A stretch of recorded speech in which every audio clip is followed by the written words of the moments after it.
joins us while we wait to load that data. Chakri, good morning. Thank you for joining us. What's been your market approach in last 2 or 3 weeks? Good morning. Yeah, in terms of yes, lots of these power stocks have corrected in the last few weeks. I mean, in the last few days rather.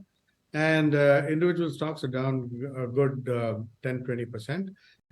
So I think in terms of financing of power, I mean, through REC Power Finance, through the power companies itself, like buying like BHEL, Siemens, I think those will continue to do well because the long-term story is intact. It's just that the short term there was a profit-taking bout. So I think because the story is intact, we've been buying. Okay. And where have you reduced your ownership or exited completely? Yeah. In fact, one of the big calls that we took was we do not hold HDFC Bank at all after many, many years.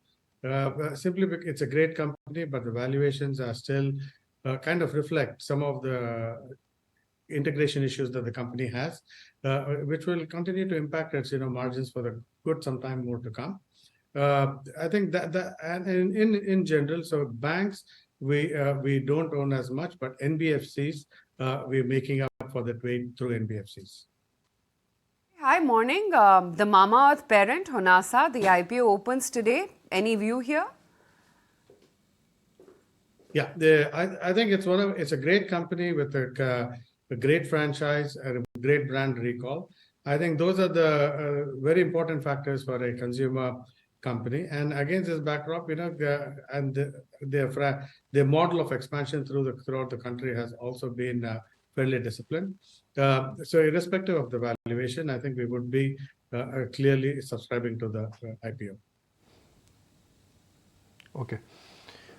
You would be subscribing to the IPO. Did I hear it right? Yes, sir. Why would you do that? I mean, if I look at the valuations, if I look at the relative and the absolute outperformance, what is there in Mamar IPO which in a sense is prompting you to subscribe to it? I think it's basically the what you call the brand franchise. It has a very strong brand recall, which is one of the most important things. And valuations will catch up over time as long as the revenue growth is in place. Okay, I want to go back to Reliance only. Focus, and remember, L&T is due to declare its numbers. Chakri, just wanted to understand how much of the manufacturing theme is already in the price, led of course by heavyweights like L&T, or do you think this is a long haul story and there's still money to be made? This is a long haul story, and clearly valuations are still pretty much in their favor. In this coming quarter, I think we expect to see some kind of a margin improvement. The revenue growth story, the order book is pretty much very much intact. There might be some slowdown as far as some individual segments are concerned, but not overly concerned. And if an economy has to grow, and clearly infrastructure is the key for it, so therefore, I think manufacturing is clearly a story which is pretty much intact. Right. In fact, since RVNL, I'm just even forgetting the names because we were discussing them so often that now they're just at the back of your mind. RVNL. Let's look at IRCTC. Rail Vikas Nigam. I mean, this is down 7% in last 1 month. IRCTC down 2% in last 1 month. Railway stocks have reversed, but have they reversed permanently? Chakri, railway stocks have reversed, but have they reversed permanently?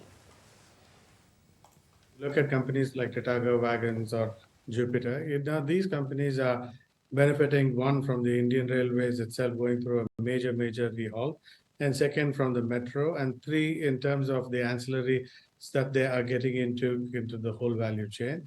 And four is the export model, which was never there for these companies earlier years, and that has clearly now become very real. So if you add up all these various revenue components, which provided with a very strong order book, and in this case, usually in most of these cases, it's the government or government-related entities which are ordering. So the revenue is pretty much secure. The payments are pretty secure. And if you take a company like Tatagar Wagon, for instance, it's trading at about 25 times. Now, for between 20 to 25 times, depending upon how the revenue is recognized, is not expensive given its growth trajectory. Okay, fair enough. Meantime, I wanted to also get in a take from you, Chakri, as to what the outlook is when it comes to individual new age tech stocks. Given the fact that we have seen a turnaround in a lot of them when it comes to the financials, some of them have even recovered from the earlier lows. That's the 1 year chart of a Zomato, for instance. Do you believe that the valuations that they command are still, sky high? Because the valuations of not just the new age fintech, but also the financials themselves are not very high. If you look at banking, has actually kind of underperformed right from the frontline names to the second tier names have actually underperformed over the last several months, not just in the last few weeks. And against this backdrop, so therefore I would rather stick with the frontline financials and NBFCs rather than getting into some of these fintech names. All right, let's get closing comments from Chakri. Chakri, so if you have to, let's say, identify one stock which could be the Diwali pick, which one would that be and why? Yeah, I would still go with REC Limited because it finances both infrastructure as well as financing projects. It trades well under book value, trades at about 0.7 times. I think it still has a very long growth trajectory for the next secular and also on a medium-term basis. All right, Chakri, thanks so much for taking time out and joining in. Well,